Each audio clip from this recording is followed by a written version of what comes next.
Earth axis tilt and recession है ये। आप लोगों ने अक्सर न्यूज़ में भी देखा होगा, पृथ्वी के विषय में कहा जा रहा है कि वो अपने जो अक्ष हैं, उस पर उसका जो झुकाव था वो थोड़ा-सा बदल रहा है।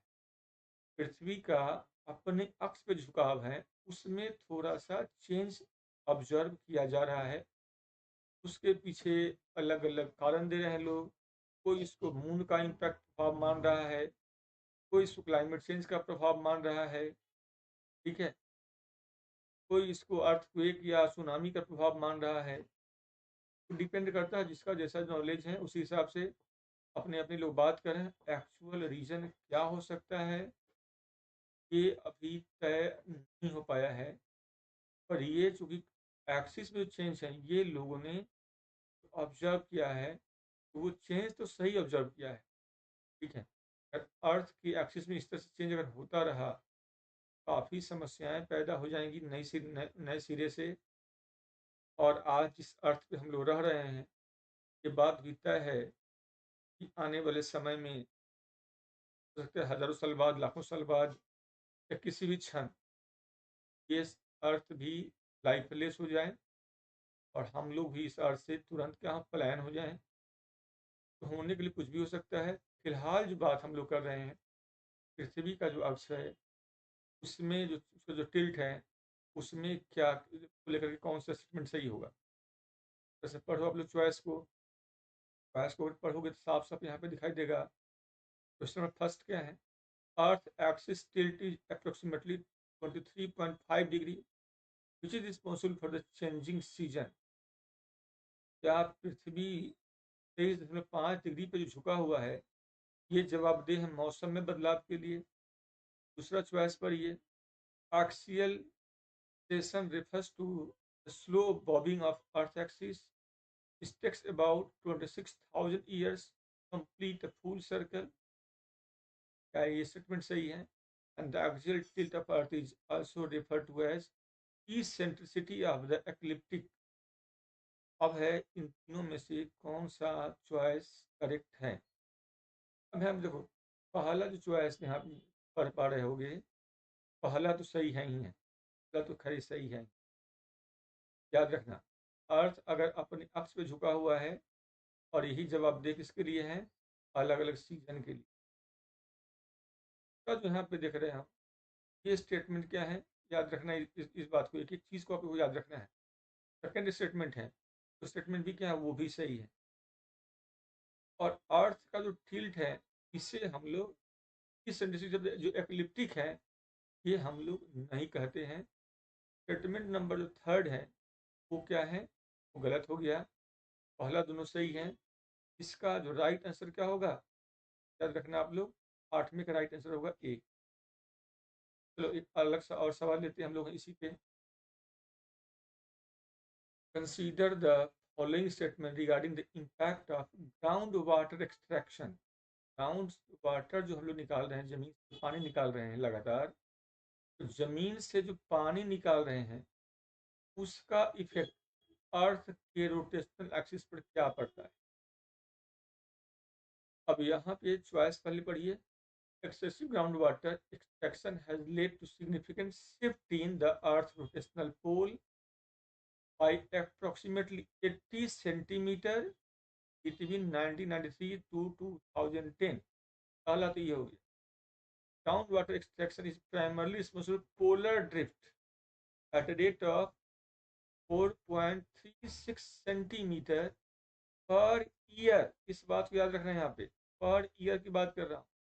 And human to human transmission of the effect of polar drift is observable in area like western North America and northwest India।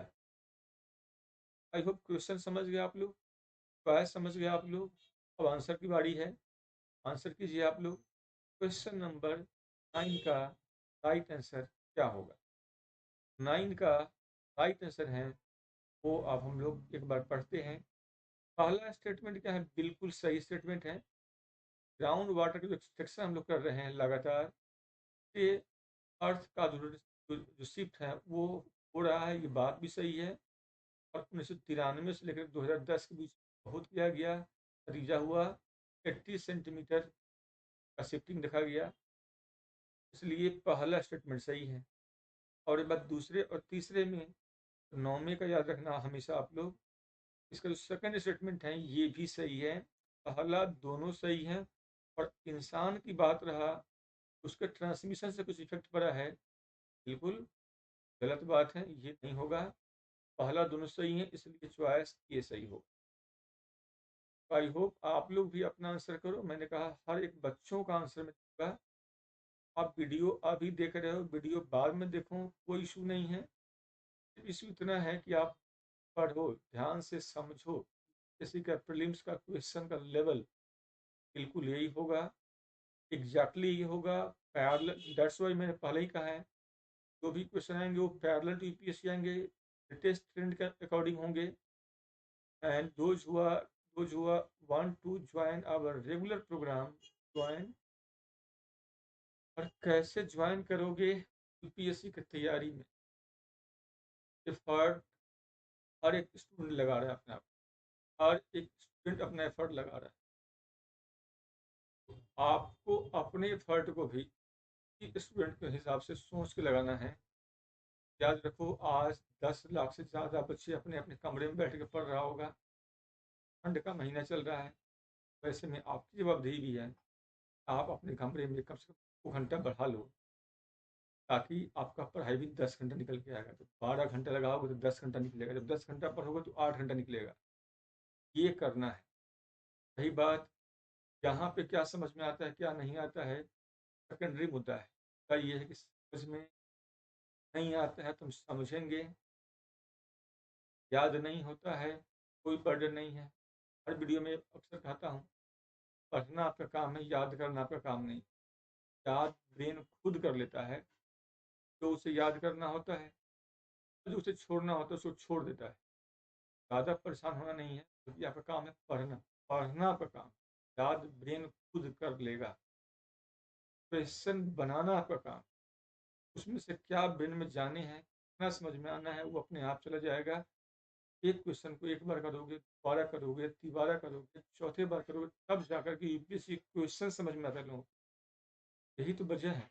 Exam hall में जब बच्चे बैठते हैं, परेशान अक्सर होते हैं, और उनका अक्सर ये होता है कि सर सब बात तो ठीक है पर समझ ही नहीं आया। क्या समझ नहीं आया? क्वेश्चन समझ नहीं। क्वेश्चन कैसे समझ में आएगा? क्योंकि आपने पहले अगर प्रैक्टिस नहीं किया हुआ है, ये प्रॉब्लम तो बना ही रहेगा। और इसलिए मैं लाया हुआ हूँ आप लोगों के लिए भी यूट्यूब पे ये टेस्ट प्रोग्राम, तो दैट जो बच्चे हैं वो कुछ तो भला होगा। बहुत सारे बच्चे हैं कि उनको लगता है कि मैं पेड कोर्स में क्यों जाएं, फ्री में क्यों न रहें, यूट्यूब पे सब फ्री है। सब फ्री नहीं है, थोड़ा थोड़ा कुछ फ्री है। बहुत काम का आपको किसी पेड कोर्स में जाना होगा। क्या आप हमारे साथ जुड़ के जाओ, क्या आप किसी और प्लेटफॉर्म पे जाओ, पर जाओ जरूर।